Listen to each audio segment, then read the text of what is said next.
नमस्कार, आप देख रहे हैं न्यूज़ इंडिया टीवी 24। आपको बता दें, शहर के जाने माने समाज सेवी और बिजनेसमैन हाजी राशिद अखलाक ने जनता से की मतदान करने की अपील। बड़ी संख्या में मतदान करें और अपने मत का सही इस्तेमाल करें, लोगों को जागरूक करें।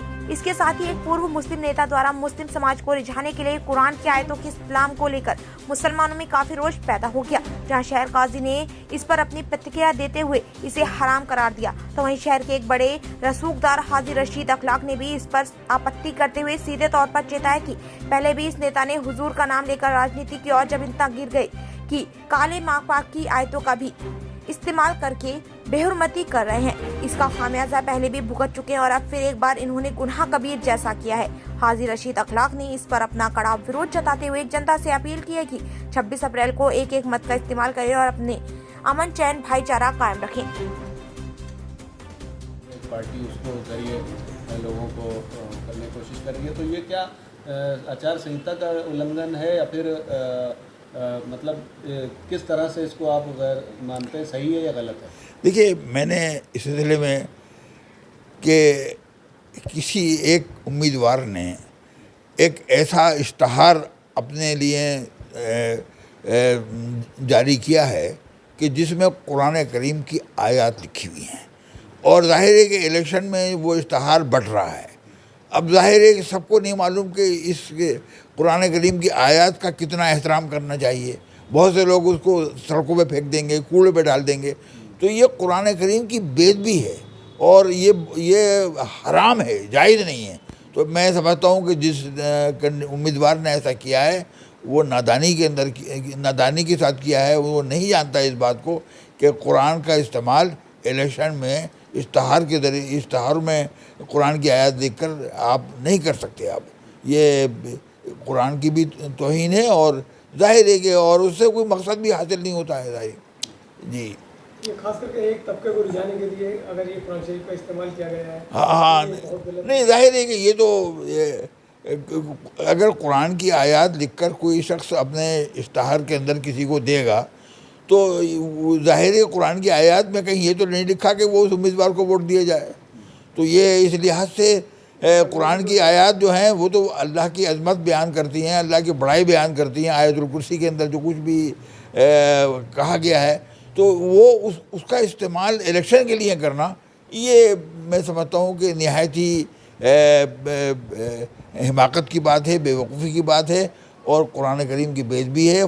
जो उम्मीदवार से मेरी दरख्वास्त है कि वो फ़ौरन अपने इस तरह के इश्तहार को बांटने से वो रुक जाएं और वो इश्तहार तक़सीम ना करें। ऐसे लोगों के खिलाफ कार्रवाई भी होनी चाहिए। हाँ, बात जाहिर है कि अगर जानबूझकर ऐसा किया जा रहा है तो उनके खिलाफ कार्रवाई भी करनी चाहिए, क्योंकि इलेक्शन में मज़हब का इस्तेमाल करना या किसी ख़ास फ़िरक़े को अपनी तरफ राग़िब करने के लिए उसके मजहबी किताबों का इस्तेमाल करना, ये जो हमारा कानून है उसके भी ख़िलाफ़ है, ज़ाब्ता अखलाक के भी ख़िलाफ़ है।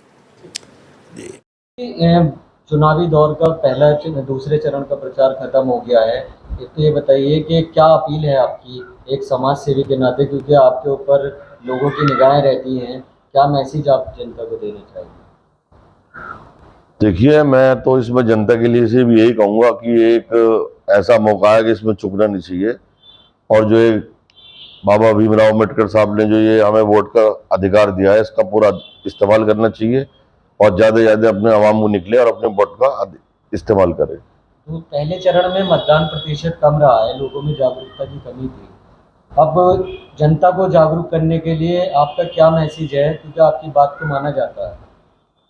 देखिए, इसमें तो हर एक गवाही है कि हुकूमत के खिलाफ जो है या फेवर में देनी पड़ती है और ये मैं मेरे ठाकुर लोग से सभी लोगों से कहूँगा कि वो अपनी वोट का इस्तेमाल करके गवाही दें कि कौन सही है कौन गलत है।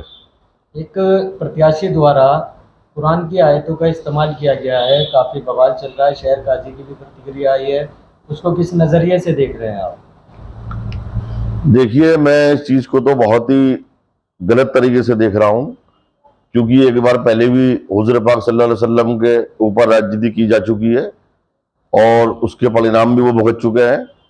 और अब मैं यही कहूंगा उनसे कि वो अल्लाह से तौबा करें कि कुरान की बेदबी जो उन्होंने करी है कैलेंडर पे लिखवा कर बंटवाए हैं, जिससे कुरान की बेदबी होगी, और वो अल्लाह से तौबा करें और आगे के लिए वो ऐसा काम ना करें। कहीं ना कहीं कुरान की आयतों को लिखवा कर प्रत्याशी और लोगों के फोटो लगाकर उसको बांटा जा रहा है, बेहुरमती की जा रही है, कितना सही है आपकी नज़र में? ये तो किसी एंगल से भी सही नहीं है और इसका अजाब भी नाजिल हो सकता है जो इंसान ये काम करेगा। तो मैं ये कहूंगा कि वो एक बार फिर तौबा करे। पहले उन्होंने हुजूर पाक सल्लल्लाहु अलैहि वसल्लम के ऊपर राजनीति करी, उसके बाद में कोई चुनाव नहीं जीते, और अब फिर उन्होंने अल्लाह के ये कुरान का सहारा लेकर करी है, तो ये सरासर बहुत गुनाह कबीरा है और इसकी तौबा इस्तगफार करे वो। आपको नहीं लगता कि वोटों के लालच में, सत्ता के लालच में उन्होंने कौम को गिरवी रख दिया? बस ये तो देखिए, अब परसों उन्हें वक्त बता देगा कि कौम सारा एकजुट होकर कहाँ वोट डालेगी और कैसे डालेगी, समझे नहीं। और वो अल्लाह से तौबा करे क्योंकि ये बहुत बड़ा उन्होंने गुनाह कर दिया कुरान की आयतों कैलेंडर पे लिखवा के।